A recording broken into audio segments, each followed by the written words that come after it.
यहाँ से भी सवाल आ चुके हैं, आसान है, कोई मसला नहीं है। वही जिस तरह हम, अगर आपको याद हो चैप्टर 3 में हम पढ़ चुके थे इक्विलिब्रियम।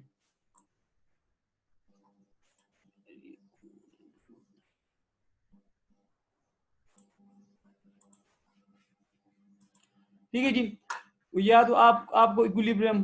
तो इक्विलिब्रियम वो पॉइंट था जिधर सप्लाई और डिमांड एक दूसरे को इंटरसेक्ट कर ले। तो जो भी जिस पॉइंट पर वो इंटरसेक्ट करते वो हमारे लिए इक्विलिब्रियम पॉइंट था। कुछ याद आ रहा है कि नहीं? ठीक है जी, ये हमारे पास सप्लाई कर्व और ये हमारे पास डिमांड कर्व। क्लियर? उधर भी हमें सप्लाई की जरूरत थी, सप्लाई कर्व की, और उधर भी हमारे पास डिमांड कर्व की जरूरत थी, और दोनों इंटरसेक्ट होते, जिस पॉइंट पे इंटरसेक्ट होते उस पॉइंट को हम कहते हैं ये इक्विलिब्रियम पॉइंट है। क्लियर जी? लेकिन वो एक खास फॉर्म की हम बात करते थे, या एक खास मार्केट की बात करते थे, या एक इंडिविजुअल की बात करते थे, क्योंकि वो माइक्रो इकोनॉमिक्स का इक्विलिब्रियम पॉइंट था। एक मार्केट की हम जब बात करते और उसका इक्विलिब्रियम पॉइंट निकालते तो हम इंडिविजुअल सप्लाई और इंडिविजुअल डिमांड डिजन इंटरसेक्ट होते हैं, वो हमारे लिए इक्विलिब्रियम पॉइंट था। एक हमारे पास, अगर याद हो आपको, हमने डिमांड में एक टर्मिनोलॉजी पढ़ी थी एग्रीगेट डिमांड की। इधर मैक्रो इकोनॉमिक्स इक्विलिब्रियम में हमें वही सप्लाई कर्व चाहिए, हमें वही डिमांड कर्व चाहिए, लेकिन सिर्फ नाम चेंज हुआ। नाम किस लिहाज से चेंज हुआ कि सप्लाई को एग्रीगेट सप्लाई का नाम दिया और डिमांड को एग्रीगेट डिमांड का नाम दे दिया। क्लियर जी? तो इधर जब हम टर्मिनोलॉजी यूज करेंगे मैक्रो इकोनॉमिक्स में जब हम टर्मिनोलॉजी यूज करेंगे डिमांड और सप्लाई की, तो याद रखिए कि आप लोगों ने इसको कहना है एग्रीगेट डिमांड और इसको लिखना है एग्रीगेट सप्लाई। तो इधर क्योंकि ये हम बड़े लेवल पर पढ़ते एज ए होल इकोनॉमी की बात करें, तो इधर एग्रीगेट सप्लाई और एग्रीगेट डिमांड की टर्मिनोलॉजी आ जाती है। लेकिन इधर एग्रीगेट सप्लाई जो है ना, उधर एग्रीगेट सप्लाई का एक ही कर्व था, ये वाला। ठीक है, और ये प्राइस इफेक्टेड कर्व था। प्राइस इफेक्टेड का मतलब ये कि प्राइस ये इफेक्ट करता है एग्रीगेट सप्लाई को। अगर प्रोड्यूसर को लगे कि फ्यूचर में प्राइस बढ़ेगी, अगर प्राइस बढ़ रही है तो वो सप्लाई ज्यादा कर लेता, लेकिन अगर उसको लगे कि सप्लाई कम हो, प्राइस कम हो रही है, तो वो सप्लाई ना करता। ठीक है जी, तो उधर ये था। लेकिन इधर हम एग्रीगेट सप्लाई को दो हिस्सों में डिवाइड करेंगे। सही जी? उधर तो सप्लाई का एक ही कर्व था जो कि प्राइस इफेक्टेड था। प्राइस इफेक्टेड का मतलब ये कि अगर प्राइस बढ़ रही है तो प्रोड्यूसर ज्यादा सप्लाई करता, अगर प्राइस कम हो रही थी तो प्रोड्यूसर कम सप्लाई करता। वो एक पॉजिटिव रिलेशनशिप था सप्लाई का और प्राइस का। तो यहां तक किसका क्लियर है जी? यहाँ तक थोड़ी सी मैंने आप लोगों की रिवीजन करवा दी है। अब आगे हम आ जाते हैं एग्रीगेट सप्लाई कर्व की तरफ। क्योंकि हमने मैक्रो इकोनॉमिक्स इक्विलिब्रियम पढ़ना है तो हमें दो कर्व ड्रा करने पड़ेंगे, एग्रीगेट सप्लाई की और एग्रीगेट डिमांड की, क्योंकि दो एलिमेंट से बना है ना इक्विलिब्रियम पॉइंट। इधर एग्रीगेट सप्लाई को हम दो हिस्सों में डिवाइड करते हैं। एक को हम कहेंगे न्यू क्लासिकल इकोनॉमिस्ट क्या कहते हैं एग्रीगेट सप्लाई के मुताबिक, और कीनेसियन क्या कहता है। तो एग्रीगेट सप्लाई कर्व को हम दो हिस्सों में डिवाइड करेंगे। ये रहा एग्रीगेट सप्लाई कर्व मैंने, ठीक है। एक कहता है न्यू क्लासिकल, ये इकोनॉमिस्ट है कीनेसियन से पहले, ठीक है, न्यू क्लासिकल। और एक को कहते हैं कीनेसियन, इसके साथ अब हमारा ये मॉडर्न इकोनॉमिस्ट है, इसके साथ हमारा बड़ा वास्ता पड़ेगा कीनेसियन, ये स्प्रिंगर आप देख लेंगे। ठीक है जी। तो new classical economist aggregate supply को दो हिस्सों में डिवाइड करते हैं, न्यू क्लासिकल इकोनॉमिस्ट और कीनेसियन। फिर न्यू क्लासिकल भी एग्रीगेट सप्लाई को दो हिस्सों में डिवाइड करता है।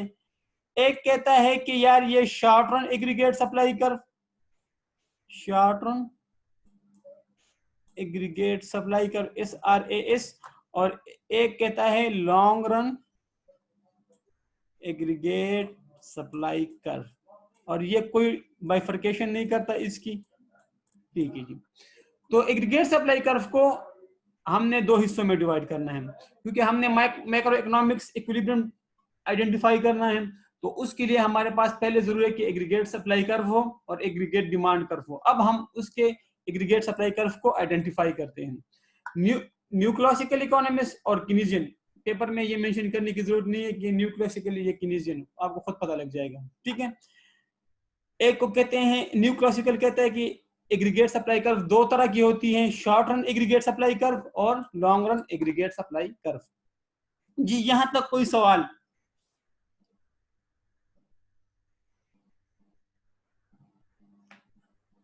क्लियर जी, बाकी भी कंफर्म कर लीजिए।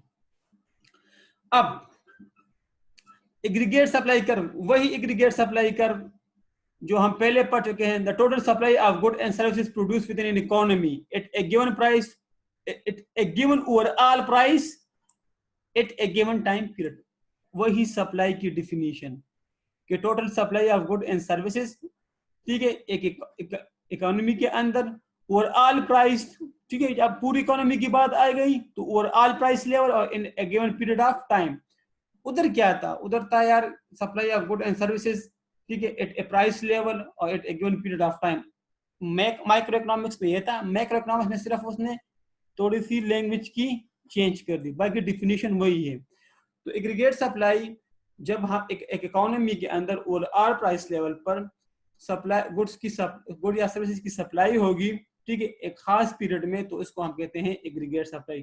तो वही सप्लाई की डिफिनीशन, लेकिन थोड़ी सी टर्मिनोलॉजी चेंज हुई क्योंकि अब हम ब्रॉड सेंस में पढ़ रहे हैं ना। अब short run aggregate supply curve, short run aggregate supply curve new classical economist ये कहते हैं कि शॉर्ट एग्रीगेट सप्लाई कर्व जो हम माइक्रो इकोनॉमिक्स में पढ़ चुके हैं ना कि प्राइस के साथ लिंक है, इसी तरह short run aggregate supply curve भी प्राइस के साथ ही लिंक्ड है।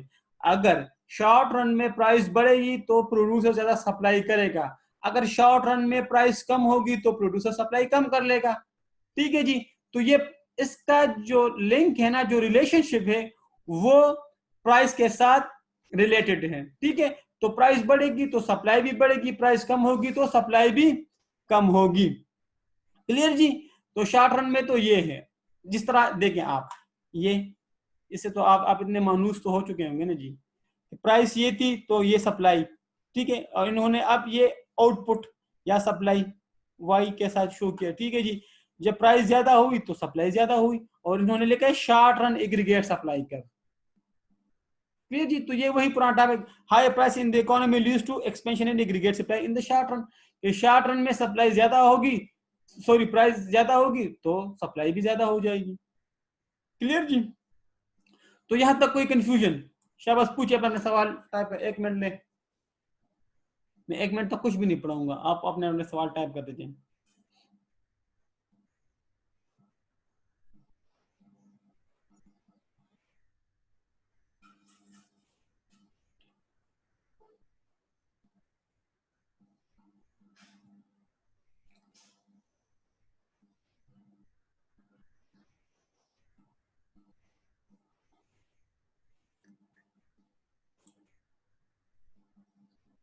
जी आसिफ, लियाकत, क्लियर है भाई?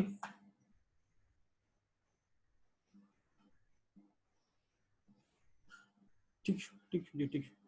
अब shift in aggregate supply curve या change in aggregate supply curve, लेकिन शॉर्ट रन में। ठीक है जी, तो अगर शॉर्ट रन हो और सप्लाई कर्व प्राइस के अलावा अदर फैक्टर्स की वजह से मूव कर रहा हो, या इस साइड पे या इस साइड पे, ठीक है जी, तो अगर प्राइस के अलावा सप्लाई कर्व में चेंज आता रहता हो तो उसको हम कहते हैं shift in short run aggregate supply curve या change in short run aggregate supply curve. ठीक है ना? प्राइस के अलावा, देखिए प्राइस कांस्टेंट रही, देखिए प्राइस फॉर एग्जांपल ये हमारे पास ओरिजिनल सप्लाई थी, ठीक है जी, लेकिन प्राइस कांस्टेंट रही और प्राइस में इंक्रीज आया, तो प्राइस में तो कोई चेंज नहीं आया लेकिन सप्लाई में मूव आ गई, इंक्रीज आ गया, तो इसको कहते हैं shift in aggregate supply curve. या अगर प्राइस कांस्टेंट रहे और आपके सप्लाई कर्व में डिक्रीज आ जाए, सप्लाई में चेंज आ जाए, कमी आ गई, तो ये इस तरफ मूव हो जाएगा।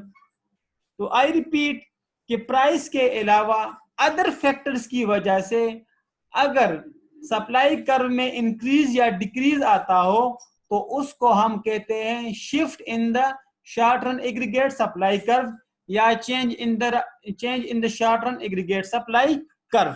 क्लियर जी। प्राइस के अलावा अदर फैक्टर, अब वो अदर फैक्टर्स कौन कौन से हैं, तो वो अदर फैक्टर्स ये हैं, और ये बहुत ही इंपॉर्टेंट सवाल है जी, वो आपसे पूछ सकता है।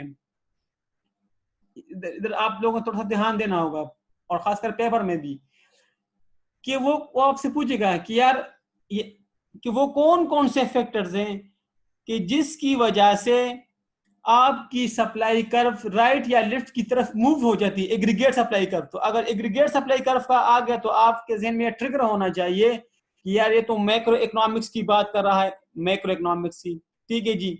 तो फिर आप लोगों ने ये पॉइंट लिखने हैं। लेकिन अगर वो कहे कि यार वो कौन कौन से फैक्टर हैं जिसकी वजह से सप्लाई कर्व मूव करते हैं, एग्रीगेट का टर्म ना ले आते हैं, तो फिर आप लोगों ने वही पॉइंट्स लिखने हैं जो हम चैप्टर 4 में पढ़ चुके हैं।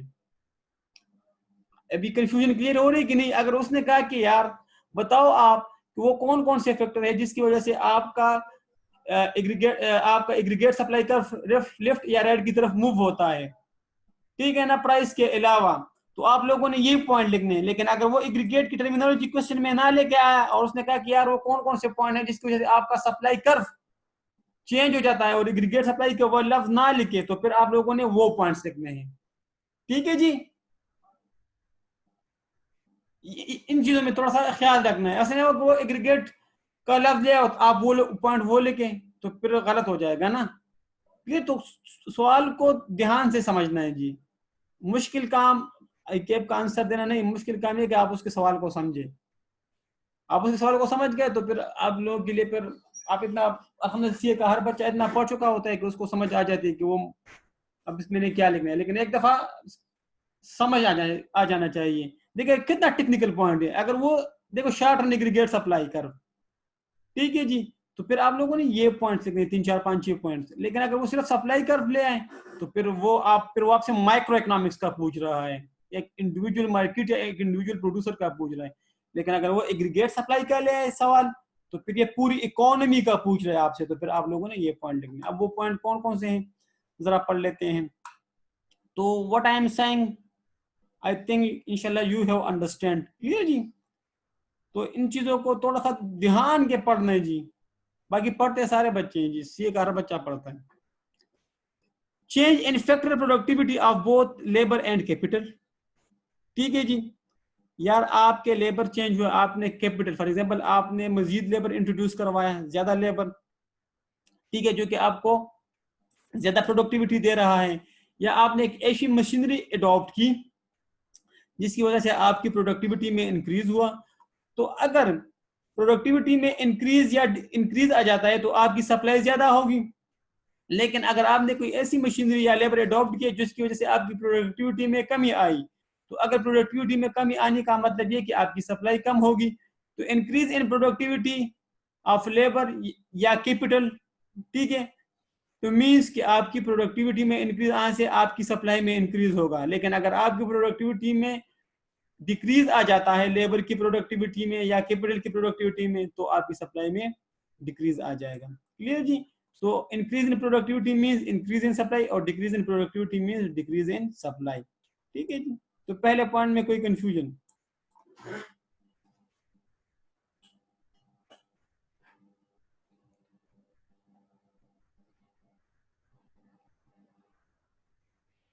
Change in size and quality of capital stock, for example मजीद इन्वेस्टमेंट आ गई, तो मजीद इन्वेस्टमेंट का मतलब ये कि मजीद आउटपुट, और मजीद आउटपुट का मतलब ये है कि मजीद सप्लाई, ज्यादा सप्लाई, ठीक है जी।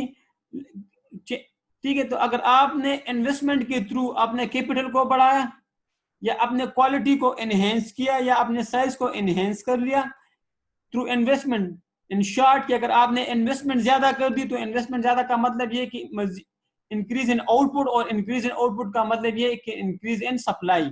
लेकिन अगर आपने कैपिटल में डिक्रीज लेके आए, ठीक है, तो decrease in investment mean decrease in output, decrease in output mean decrease in supply. Clear. Change in size and quality of labour force, आपने हाई क्वालिटी का लेबर अडॉप्ट कर लिया जिसके पास नए स्किल्स हैं, ठीक है, तो लेबर फोर्स ज्यादा का मतलब ये कि क्वालिटी ऑफ लेबर फोर्स को अडॉप्ट करना means increase in productivity means increase in supply and vice versa. change in unit cost of labor, अगर तनख्वाह में इजाफा हो गया, ठीक है जी, तो फिर क्या होगा, आपकी प्रोडक्ट ज्यादा कॉस्ट पे बनेगी, ठीक है, क्योंकि लेबर की जो वेजेस होती है ना वो तो कॉस्ट में इंक्लूड होगी, तो फिर प्राइस हाई हो जाएगी। जब प्राइस हाई हो जाएगी तो प्राइस हाई का मतलब ये है कि इसके दो मीनिंग हो सकते हैं कि एक तो आपके प्राइसेस तो हाई हो गए, ठीक है, अगर आपके प्रोडक्ट जो है ना वो प्राइस सेंसिटिव है और प्राइस सेंसिटिव की वजह से लोग उसकी डिमांड कम कर देंगे, तो फिर आप अपनी सप्लाई कम कर दोगे, ठीक है, ये नेगेटिव इफेक्ट होगा। लेकिन अगर प्रोडक्ट प्राइस सेंसिटिव नहीं है, इनइलास्टिक है, तो इंक्रीज इन वेजेस का मतलब ये है कि लेबर की तनख्वाह ज्यादा होगी और लेबर की तनख्वाह ज्यादा होगी उसकी प्राइस बढ़ जाएगी, जिसकी वजह से इंक्रीज इन सप्लाई। तो इसके दो मीनिंग हो सकती हैं। अगर प्रोडक्ट प्राइस सेंसिटिव है और प्राइस सेंसिटिव की वजह से आपने वेजेस बढ़ा दी, जिसकी वजह से प्राइस बढ़ गई और प्राइस बढ़ने की वजह से उसकी डिमांड में डिक्रीज आया, तो डिमांड में डिक्रीज आने की वजह से आपकी सप्लाई में भी फिर डिक्रीज आ जाएगा, एक मीनिंग तो ये हुआ। लेकिन अगर प्रोडक्ट इनइलास्टिक है, यानी प्राइस इनइलास्टिक है कि अगर प्राइस बहुत भी बढ़ जाए तब भी लोग उसको खरीदेंगे, तो होगा क्या फिर, तो होगा ये कि अगर आपकी प्राइस बढ़ भी जाए, ठीक है जी, प्राइस बढ़ने की वजह से आप उसकी सप्लाई ज्यादा कर दोगे क्योंकि उधर प्राइस प्रोडक्ट इनइलास्टिक है ना, तो इसके दो मीनिंग हो सकते हैं। क्लियर जी। चेंज इन प्रोड्यूसर टैक्सेस, ज्यादा टैक्सेस लगेगी तो टैक्स, मैंने आपसे कहा था कि प्रोड्यूसर डिस्करेज होता है टैक्सेस लगने से, तो वो सप्लाई कम कर देगा। क्यों? क्योंकि टैक्सेस का फायदा तो हुकूमत को होता है ना, प्रोड्यूसर को तो नहीं। लेकिन अगर उसको सब्सिडीज मिलेगी प्रोड्यूसर को तो वो इनकरेज होगा और वो सप्लाई ज्यादा कर लेगा। Change in inflationary expectations, inflationary expectations का मतलब ये है कि causing a rise in inflation and rise in wages causing a supply to shift in outward। यार इन्फ्लेशन की वजह से प्रोड्यूसर डिस्करेज होता है और आपकी सप्लाई कर्व रेट की तरफ शिफ्ट हो जाती है, क्योंकि चीज महंगी हो जाती है ना, चीज महंगी हो जाती है तो फिर लोग नहीं खरीदते, जब लोग नहीं खरीदते तो ऑटोमेटिकली होगा क्या, होगा ये कि उसकी डिमांड नहीं होगी और वो सप्लाई नहीं करेगा। तो ये 5-6 पॉइंट बड़ा इंपॉर्टेंट है जी। पूछिए आप।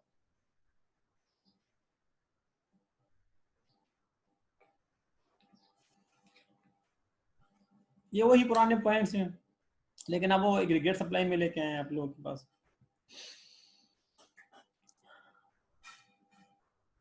जी जी सलमान,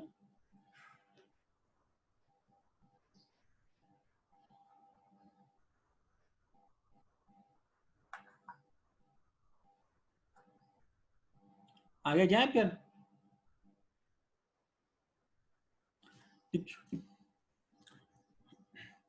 अब ये एक नई चीज है आप लोगों के लिए, ये अभी तक जो हम पढ़ चुके हैं ये तो पुराना काम था, ठीक है जी। अब ये एक नई चीज है।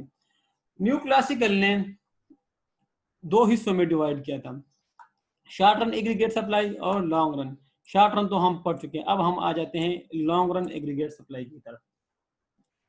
अब लॉन्ग रन एग्रीगेट सप्लाई उसने कहा कि वो प्राइस इफेक्टेड नहीं होता, लॉन्ग रन का प्राइस इफेक्ट के साथ कोई ताल्लुक नहीं होता।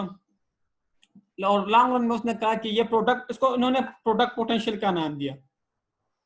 प्रोडक्ट पोटेंशियल का मतलब ये कि आप इकोनॉमी के अंदर रिसोर्सेज की ओवरऑल प्रोडक्टिविटी कितनी है।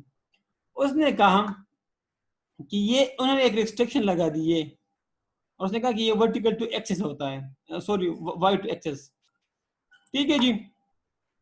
उसने कहा कि इसको उसने नाम रखा प्रोडक्ट पोटेंशियल, कि आपकी रिसोर्सेज की कैपेबिलिटी कितनी है, कैपेसिटी कितनी है। क्लियर जी।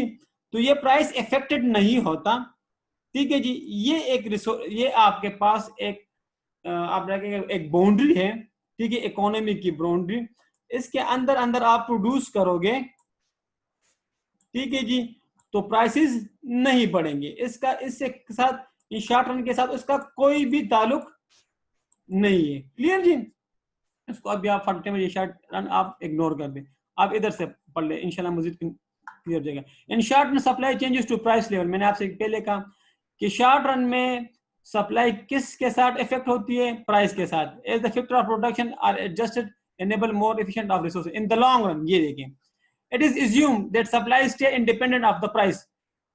सब इसका लॉन्ग रन में सप्लाई का ताल्लुक प्राइस के साथ नहीं होता।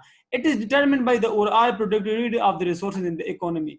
इकोनॉमी के अंदर आपके पास जो प्रोडक्टिव रिसोर्सेज है, जो आपके फैक्टर ऑफ प्रोडक्शन है, उनका इनके साथ ताल्लुक होता है। तो अगर आप इसके अंदर अंदर प्रोड्यूस करोगे तो इस पे कोई इफेक्ट नहीं आएगा, लॉन्ग रन पे कोई इफेक्ट नहीं आएगा।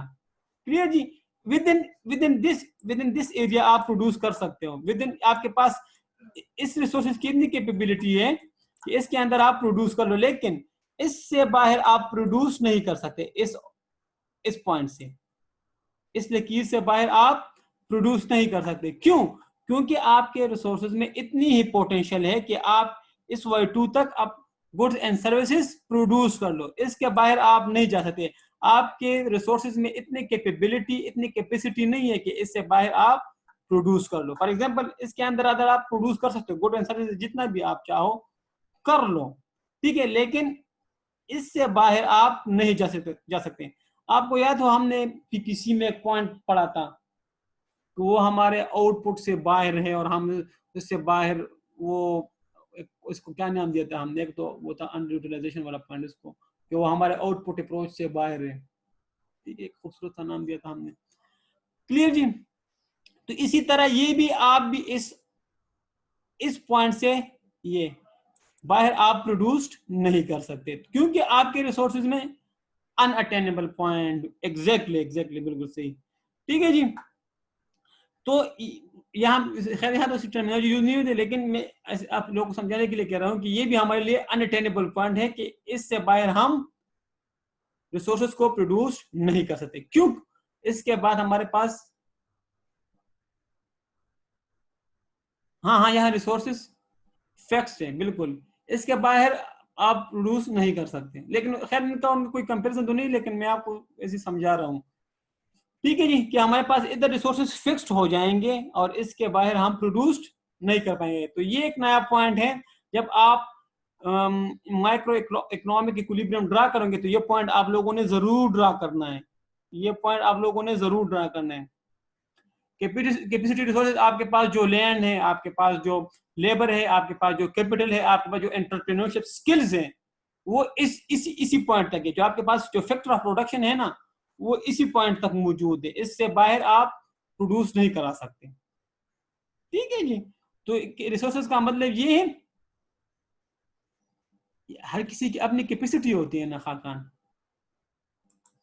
यार, हर चीज की एक लिमिट होती है ना, कोई चीज भी लिमिटलेस तो नहीं होती ना। हाँ, अब इसको हम बढ़ा सकते हैं, इस चीज को, ये यहां तक भी पहुंच सकता है, ये यहां तक भी पहुंच सकता है। अगर आपके पास कोई फॉर एग्जांपल कोई लेटेस्ट कोई ऐसी टाइप की मशीनरी आ जाए, या आपके पास आपने कोई रिसोर्सेस इन्वेंट किए, आपने कोई इजाद की कोई ऐसी चीज, आपके पास कोई खजाना वजाना आ गया, ठीक है ना, कि आपके पास रिसोर्सेस बढ़ जाए। आप बात समझ रहे हैं?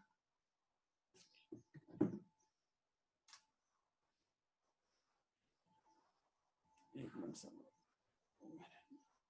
मिनट कनेक्ट कर दूं।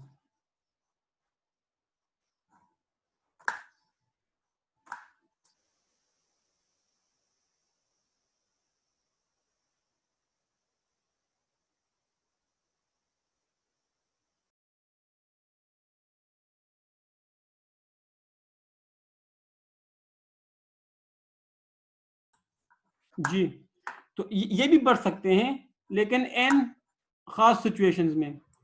ठीक है? कि आपके पास कोई रिसोर्सेज मजीद आ जाए, या आपके पास कोई टेक्नोलॉजी आ जाए। जी सलमान पूछे भाई।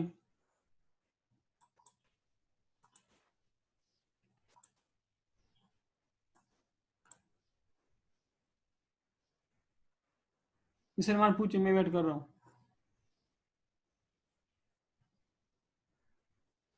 ठीक है? तो आपकी रिसोर्सेज की कैपेसिटी यहां तक है ना, आपके पास चाहे वो लैंड हो चाहे लेबर हो, वो इसी हद तक यूटिलाइज कर सकते हो, इससे आगे यूटिलाइज नहीं कर सकते सुंदर। ठीक है भाई और सलमान भाई, बात ये कि आप इस पॉइंट को भी आप एक्सपेंड कर सकते हो, और उसके भी ये रीजन है ना, ये भी, इसको भी पढ़ लेते हैं ना। तो अब आप पूछे सलमान शाह, बस सुंदर साहब भी पूछे, कोई कंफ्यूजन? बस यही एक पॉइंट आप लोगों ने ड्रा करना होगा बस। और हाँ, लेकिन उन्होंने इधर ऑप्टिमम पॉइंट, उसने अनअटेनेबल, इसको प्रोडक्ट पोटेंशियल का नाम दिया कि आपकी जो प्रोडक्ट पोटेंशियल है ना, जो आपकी रिसोर्सेज की जो पोटेंशियल है, ठीक है, जो आप रिसोर्सेज को यूटिलाइज करके प्रोडक्शन कर सकते हो, वो इसी पॉइंट है। तो उन्होंने स्पेसिफिक नाम दिया इसको, ठीक है। तो आप उन्हें यही प्रोडक्ट पोटेंशियल का नाम देना होगा भाई इसको, ठीक है जी। तो हर जगह की अपनी अपनी टर्मिनोलॉजी है, तो आप उसी टर्मिनोलॉजी का, अगर आप इधर अनअटेनेबल पॉइंट यूज करेंगे तो एग्जामिनर वो कहेगा कि यार ये क्या बात है। ये तो मैंने आपको वैसे उसके साथ लिंक किया कि उधर भी एक पॉइंट था जो हम अचीव नहीं कर सकते, उससे बाहर के रिसोर्सेज, इसी तरह हम इधर भी अचीव नहीं कर सकते। क्यों? क्योंकि हमारे रिसोर्सेज की पोटेंशियल इसी हद तक है, इससे आगे की नहीं है। सही है सलमान? तो हर इसकी देखो, इसी पॉइंट को न्यू क्लासिकल ने प्रोडक्ट पोटेंशियल का नाम दिया, जबकि हम अभी केनीजियन की पढ़ेंगे ना, तो उन्होंने इसको फुल एम्प्लॉयमेंट लेवल का नाम दिया। तो हर किसी की अपनी अपनी टर्मिनोलॉजी है और हमने इसी टर्मिनोलॉजी को साथ लेके चलना है भाई जी। तो इसके बाद प्रोडक्शन होती ही नहीं है, कास्ट ऑफ प्रोडक्शन, हाँ वो हमारे लिए फिजिबल भी नहीं होगा और वो हमारे लिए मुमकिन ही नहीं, क्योंकि हमारे रिसोर्सेज में कैपेसिटी नहीं, हाँ वो हमारे लिए फिजिबल नहीं होगा, हमें फिर ज्यादा कास्ट पड़ेगी। बल्कि जब ज्यादा कास्ट पड़ेगी तो हम अनेबल होंगे कि उसको प्रोड्यूस कर लें, ठीक है। वो कोई भी रीजन हो सकती है, शायद हमारे पास लेबर अवेलेबल ना हो, लेबर फुली एम्प्लॉय हो चुके हो, शायद हमारे पास मजीद लेबर अवेलेबल नहीं हो। अगर हम मजीद लेबर हायर करेंगे तो हम एक हाई कास्ट पे देंगे, अब हाई कास्ट पे देंगे तो हम प्रोडक्ट हाई प्राइस पर बनाएंगे, तो फिर शायद लोग लेंगे भी नहीं, और उधर डिमांड भी शायद फुलफिल हो चुकी हो इकोनॉमी के अंदर। तो सुंदर, इसमें ये पॉइंट है, लेकिन इस पॉइंट को उसने कहा प्रोडक्ट पोटेंशियल का नाम जी। बाकी लोग भी पूछे शाबाश।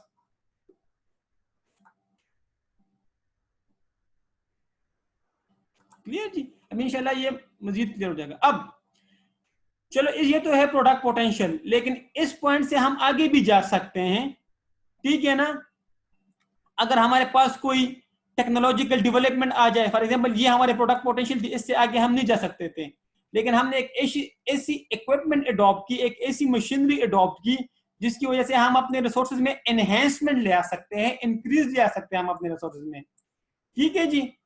तो ये कर्व इधर से इधर मूव हो सकता है, क्लियर? यहां तक तो पोटेंशियल थी हमारे पास, इससे आगे हम नहीं जा सकते थे, लेकिन ऐसी कोई टेक्नोलॉजिकल डेवलपमेंट या कोई ऐसी चीज हमारे हाथ लग गई जिसकी वजह से हम अपने रिसोर्सेज बढ़ा सकते हैं, हमारे रिसोर्सेज यहां से यहां आ सकते हैं, क्लियर? तो ये स्पेशल केसेस होते हैं, ठीक है जी, कि यहां से यहां मूव करने के लिए कोई टेक्नोलॉजिकल डेवलपमेंट या कोई ऐसी मशीनरी या इक्विपमेंट, या हमारे पास ऐसे मजीद कंपिटेंट लेबर आ जाए कि हमारे रिसोर्सेज बढ़ जाते हैं, ठीक है जी। तो ये आपके लेबर, लैंड और आपके पास ये कैपिटल, मतलब मशीनरी, अच्छे एंटरप्रेन्योर का होना, ये भी रिसोर्सेज में आते हैं, ठीक है, प्रोडक्ट पोटेंशियल में आते हैं। तो यहां तक कोई कंफ्यूजन? इसके बाद हम केनीजियन की पढ़ेंगे ना।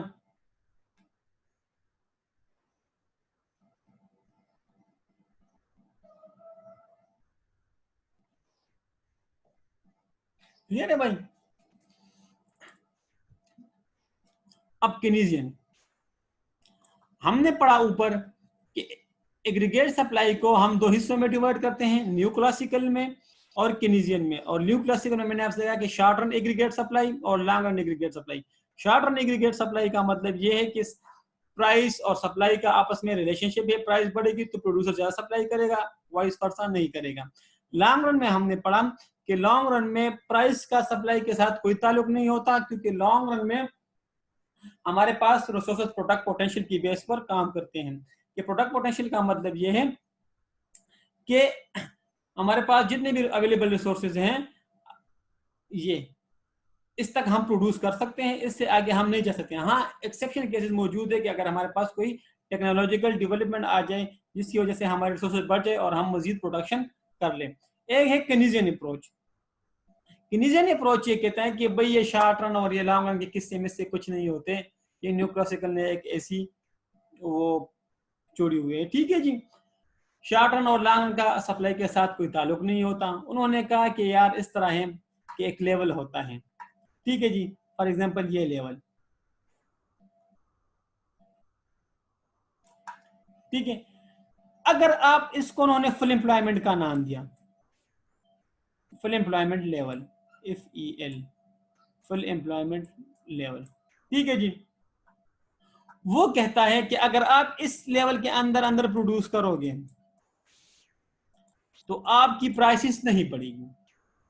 क्लियर जी। प्राइस आपका सप्लाई कर फ्लैट रहेगा और आपकी प्राइस कांस्टेंट रहेगी।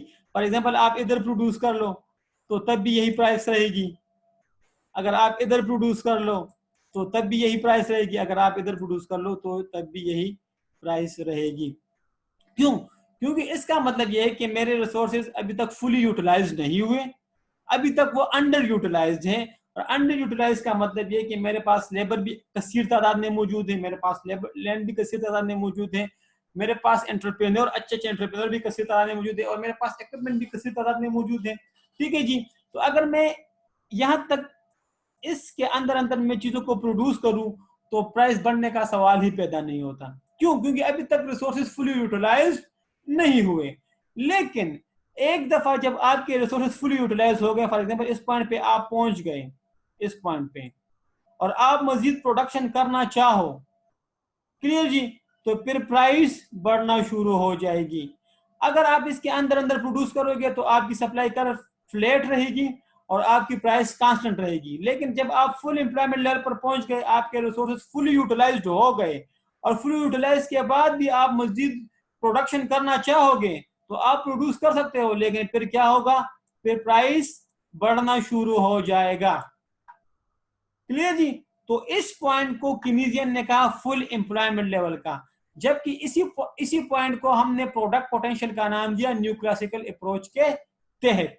तो न्यू क्लासिकल और कीनेसियन में यही फर्क है कि न्यू क्लासिकल एग्रीगेट सप्लाई को दो हिस्सों में डिवाइड करता है, शॉर्ट रन एग्रीगेट सप्लाई में और लॉन्ग रन एग्रीगेट सप्लाई में। जबकि कीनेसियन एग्रीगेट सप्लाई, देखो उन्होंने कोई शॉर्ट रन एलआरएस और एसआरएस नहीं लिखा, उन्होंने एग्रीगेट सप्लाई ही लिखा, ठीक है जी। उसने कोई बाइफर्केशन नहीं की। हाँ ना, तो उसने तो कोई कॉम्बिनेशन नहीं की ना, उसने कोई बाइफर्केशन नहीं की ना। उन्होंने एक ही कर्व में आपको समझाने की कोशिश की कि अगर आप इस बाउंड्री के अंदर अंदर चीजों को प्रोड्यूस करोगे, और इस बाउंड्री के अंदर चीजों को प्रोड्यूस करने का मतलब ये कि आपके रिसोर्सेज अंडर यूटिलाइज हैं,